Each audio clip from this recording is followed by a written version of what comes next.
मैं नमक हूँ। लोग मुझे लवण, सैंधव, लोन, नोन और नून आदि नामों से भी जानते हैं।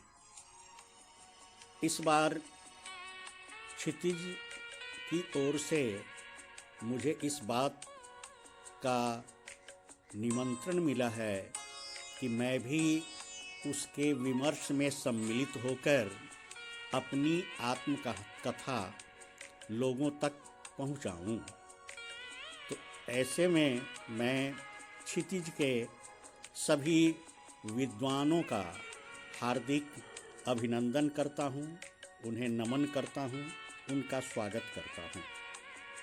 महानुभावों, मैं कहूँगा कि बाबा तुलसीदास ने मेरे महत्व को बहुत ही गंभीरतापूर्वक और उदारतापूर्वक समझने का प्रयास किया था। उन्होंने भगवान राम की भक्ति के संबंध में चर्चा करते हुए कहा कि भगतिहीन गुण सब सुख ऐसे, लवन बिना बहु व्यंजन जैसे। जिस प्रकार नमक के बिना विविध प्रकार के व्यंजनों की स्थिति होती है, ठीक वैसी ही स्थिति भक्ति के बिना मनुष्य की होती है या प्राणी की होती है। तो इस रूप में तुलसीदास जी ने मेरा महत्व विशेष रूप से रेखांकित किया है, लोगों को समझाया है। और मैं ऐसी चीज़ हूँ जिसका व्यवहार पूरी दुनिया करती है। हर प्रकार के खाद्य पदार्थ में मेरी उपस्थिति होती है और मेरे बिना उनका स्वाद बेस्वाद होता है, उसमें कोई आनंद ही नहीं मिलता। मेरी प्राप्ति के 3 स्रोत हैं: समुद्र का पानी, खारे झील का पानी और नमक की चट्टानें या खदानें। ये मेरी प्राप्ति के स्थान हैं, स्रोत हैं। समुद्र के 1 गैलन पानी में लगभग मेरी उपस्थिति 150 ग्राम की होती है, यानी 3 से 3.5% तक मेरी उपस्थिति समुद्र के पानी में होती है। खुले समुद्रों की तुलना में भूमध्य सागर और लाल सागर जैसे बंद समुद्रों के पानी में मेरी मात्रा और अधिक होती है। 30 वर्ग किलोमीटर में फैले मृत सागर में 11 अरब 60 करोड़ टन नमक होने का अनुमान वैज्ञानिकों ने किया है। वैज्ञानिकों ने यह भी अनुमान किया है, आकलन किया है कि अगर धरती के सारे समुद्रों को सुखाकर उनसे प्राप्त नमक को जमा किया जाए तो उससे 288 किलोमीटर ऊंची और 106 किलोमीटर चौड़ी ऐसी दीवार बनाई जा सकती है जो भूमध्य रेखा पर पूरे गोलाई में पृथ्वी का एक घेरा बना सकती है। नमक की यह मात्रा पूरे यूरोप महाद्वीप के भार की तुलना में कोई 15 गुना अधिक आंकी गई है। अगर समुद्र में मैं नहीं होता तो शायद हमें और हमारी जैसी महत्वपूर्ण चीज़ मनुष्य को न मिल पाती। समुद्र के पानी से मुझे तैयार करने में कई विधियां हैं। ठंडे प्रदेशों में लोग जिस विधि को अपनाते हैं उसमें वे समुद्र के जल को जमने के लिए छोड़ देते हैं। जमे हुए पानी में मैं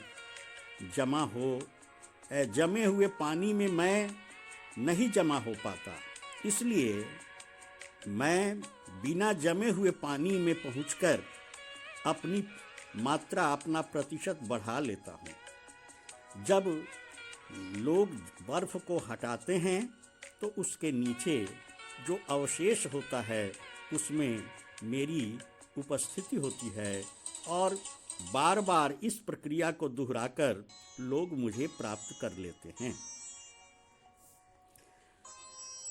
भारतीय नमक उद्योग आज तेजी से विकास कर रहा है। स्वतंत्रता के पूर्व जहां विदेशों से मेरा आयात होता था अपने देश में, अब इस देश में ही मेरी पर्याप्त मात्रा में मेरा उत्पादन होता है और विदेशों में भी भेजा जाता है। ऐसा अनुमान है कि भारतीय नमक उद्योग में 129 नमक उत्पादक देशों से सालाना 24 करोड़ टन औसतन वार्षिक उत्पादन के साथ हमारा देश तीसरे स्थान पर है। भारतीय नमक उद्योग की घरेलू खपत 1.8 करोड़ टन है और उसके पश्चात शेष मात्रा को विदेशों में निर्यात किया जाता है। यह हमारा देश अपनी ज़रूरत से अधिक मेरे उत्पादन को जापान, बांग्लादेश, इंडोनेशिया, दक्षिणी कोरिया, उत्तरी कोरिया, मलेशिया, संयुक्त अरब अमीरात, वियतनाम, कतर आदि देशों में निर्यात करता है। लोग मेरे महत्व से पूरी तरह परिचित हैं और मेरे संबंध में अनेक कथा कहानियाँ भी प्रचलित हैं। ऐसा कहा जाता है कि एक राजा की 3 पुत्रियां थीं, बेटियां थीं। जब उनके विवाह का समय आया तो राजा ने सोचा कि अब तो मेरी बेटियां मेरे घर से दूर चली जाएंगी, और वे उन तीनों को बुलाकर एक एक कर पूछा कि बेटी, अब तो तुम लोग अपनी ससुराल चली जाओगी, मुझे भूल जाओगी। जरा यह बताओ कि मैं तो तुम लोगों को अपने प्राण से भी अधिक मानता हूँ, चाहता हूँ, तुम लोग मुझे कितना चाहती हो। बड़ी बेटी ने कहा कि पिताजी, आप तो मुझे स्वर्णाभूषणों से भी ज़्यादा प्रिय हैं। दूसरी पुत्री ने कहा कि पिताजी, मैं तो हीरे को ज़्यादा पसंद करती हूँ और आप मेरे लिए हीरे से भी बढ़कर हैं। तीसरी पुत्री से जब राजा ने यही प्रश्न पूछा तो उसने कहा कि पिताजी, मैं आपको नमक से भी ज़्यादा प्यार करती हूँ। राजा को बड़ा अटपटा लगा। उसने पूछा कि तुमने ये क्या कहा? तो कहा कि मैं ठीक कह रही हूँ, मैं आपको नमक से भी ज़्यादा प्यार करती हूँ। इस बात पर राजा को बहुत गुस्सा आया और उसने अपनी छोटी राजकुमारी को अपने राज्य से निर्वासित कर दिया, निकाल दिया। राजकुमारी जंगल में भटकते भटकते जा रही थी। शाम हो गई। पीछे से एक घुड़सवार घोड़े पर सवार आया और उसने उतरकर राजकुमारी को टोका। पूछा कि क्या बात है, इस भयावह बियाबान में, जंगल में, जहाँ हिंसक पशु हैं, आप क्या कर रही हैं?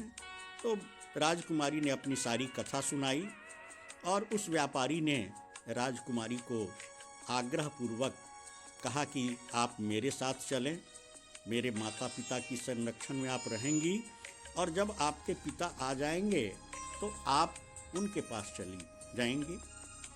इस प्रकार राजकुमारी उस व्यापारी के साथ चला गया।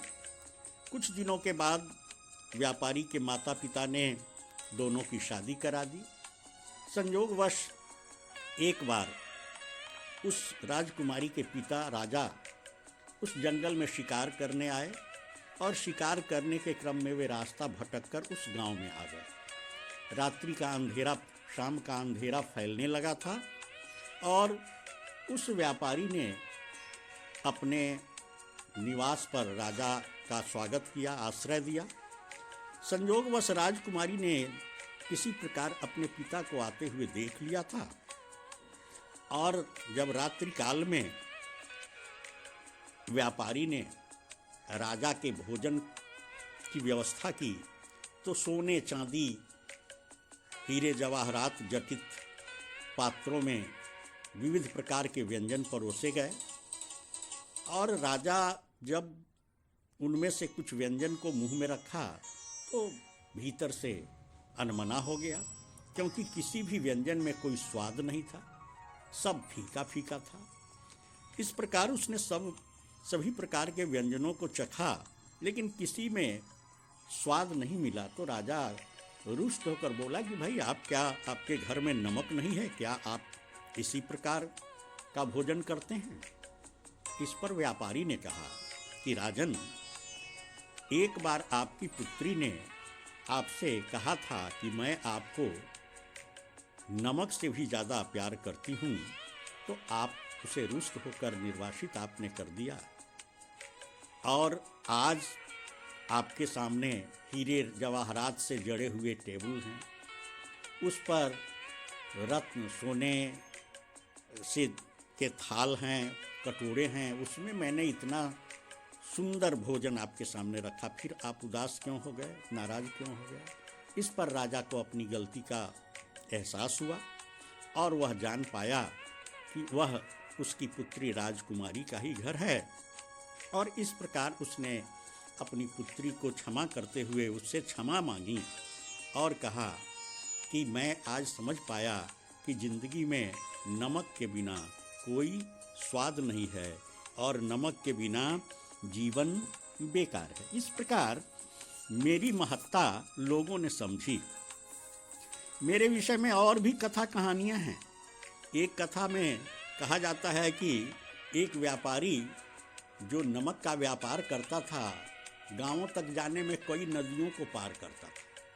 संयोगवश एक बार जिस गधे पर वह नमक की बोरी या मुझे लाद कर ले जाता था, वह उस गधे का पैर फिसल गया, वह पानी में गिर गया। भीग जाने के कारण मैं पूरी तरह जल में मिल गया और गधे का वजन, शरीर का वजन हल्का हो गया।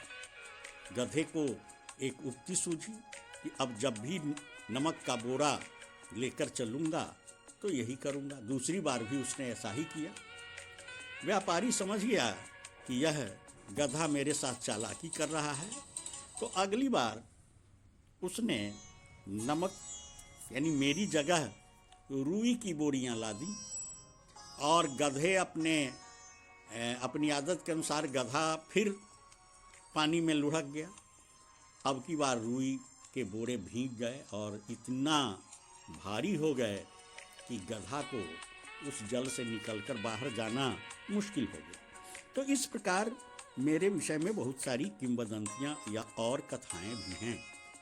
इतना ही नहीं, मेरे साथ कुछ मुहावरे जुड़ गए हैं, जैसे नमक हराम और नमक हलाल। ये दो शब्द, यानी नमक जो कोई मेरा सेवन करता है या दूसरे का नमक खाता है, तो उसका यह फर्ज बनता है कि वह उसके प्रति वफादारी निभावे।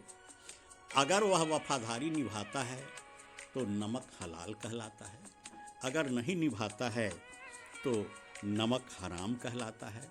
तो इस प्रकार मेरे साथ ये किंवदंतियाँ भी जुड़ गई हैं, या कहें कि लोगों ने मुझे इस रूप में भी स्वीकार किया है। इसके अतिरिक्त लोग जो तांत्रिक हैं, जो ज्योतिषी हैं, वे भी मेरी कई विशेषताओं की चर्चा करते हैं और उन विशेषताओं में अनेक ऐसे अंधविश्वास भी हैं जिसे वे जाने कि वे कहाँ तक सही हैं, लेकिन कुछ लोग हैं जो इस तरह से मानते हैं। और ज्योतिष शास्त्र के अनुसार मुझे चंद्र और शुक्र का प्रतिनिधि माना गया है और यह भी कहा गया है कि किसी स्टील या लोहे के बर्तन में मुझे नहीं रखा जाए, क्योंकि ऐसा करने से चंद्र और शनि का मिलन होगा जो बहुत ही घातक सिद्ध होता है। यह रोग और शोक का कारण भी बनता है। नमक को या मुझे किसी प्लास्टिक के पात्र में भी नहीं रखने की बात ज्योतिषी लोग करते हैं, क्योंकि वे मानते हैं कि मुझे वहाँ रखने से इसका बुरा असर पड़ेगा। मेरा गिरना भी अच्छा नहीं माना जाता। बुल्गारिया, यूक्रेन, रोमानिया जैसे देशों में इसे दुर्भाग्य और विवाद का सूचक समझा जाता है।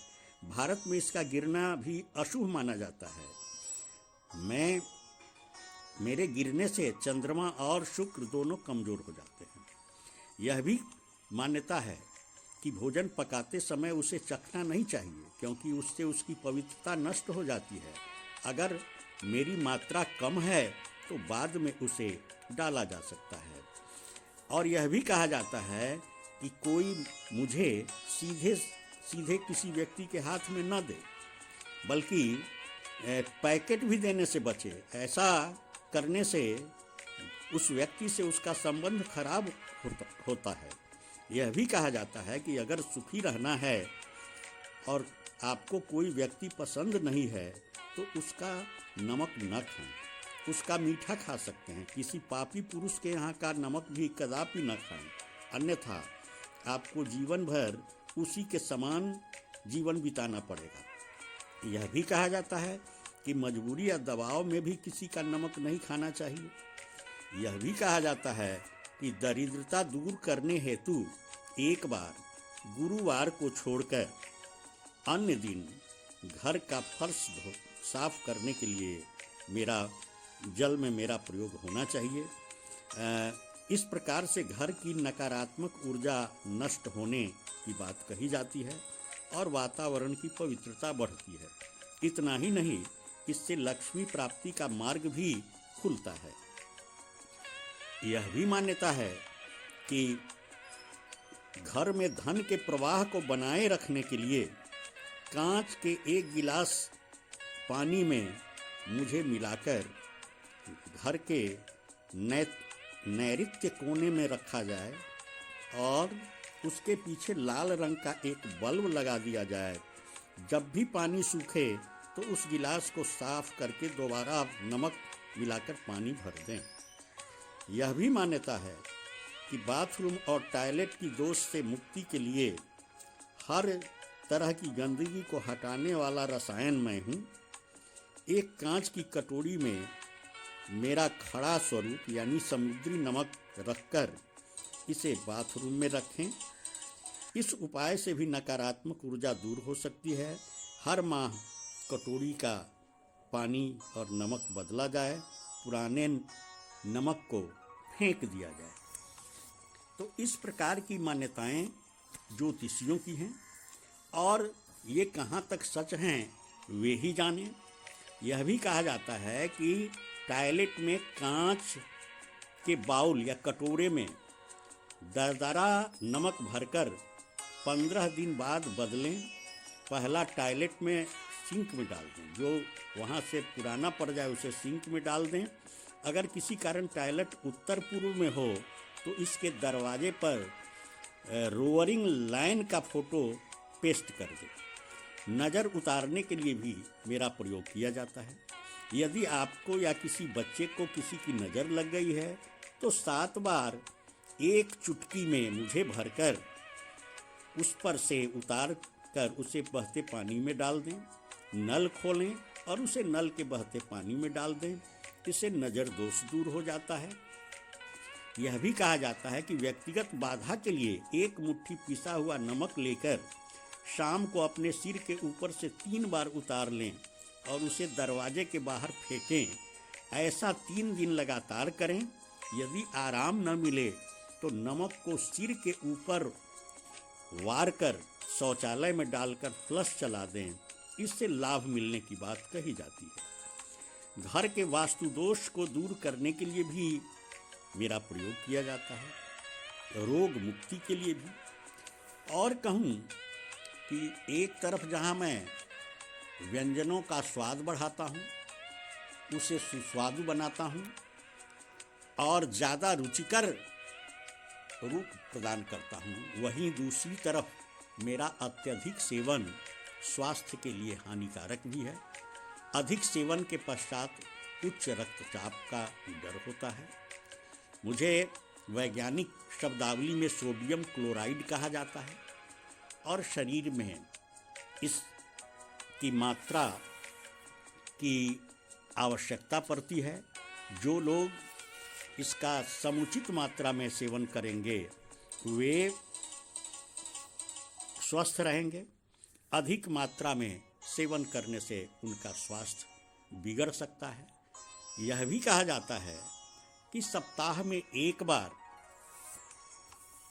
भोजन में मेरा उपयोग न करके बिना नमक का भोजन करें, जिससे स्वास्थ्य अच्छा रहेगा। अगर ऐसा करते हैं तो आपका रक्तचाप भी सामान्य बना रहेगा। तो इस रूप में मैं लोगों के जीवन में स्वाद का आगार हूँ।